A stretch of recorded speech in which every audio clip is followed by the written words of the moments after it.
මිනිස්සු මැරෙනකොට ඒ මිනිස්සුන්නේ సంతානවල දැන් ඒ මිනිසයාගේ ශාරීරික බර නම් අපිට මිනිසෙක් මරණාසන්න වෙද්දී තරාදීක තියලා කිරු ඇගිනේ. මෙයා මේ වෙද්දි මෙච්චර බරයි. ඒ මිනිසයාගේ ඒ වෙද්දි සම්පූර්ණ නොවිච්චි සම්පූර්ණ කරගන්න හිතාගෙන ඉන්න අපේක්ෂා බර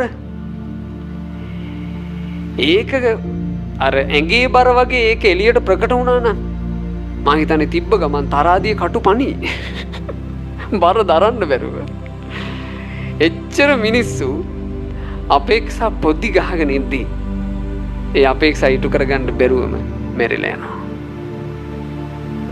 මේ කාම ලෝකේ කාමයන් තුළ තෘප්තිමත් වෙලා මන්නම් ජීවිතේ ඔක්කොම කරගත්තා කියලා මැරිච්චි එකම මිනිහෙක්වත් ඉස්සර හිටියෙත් නෑ අනාගතේ ඉන්නෙත් නෑ දැන් ඇත්තෙත් නෑ පිංගුතුනේ.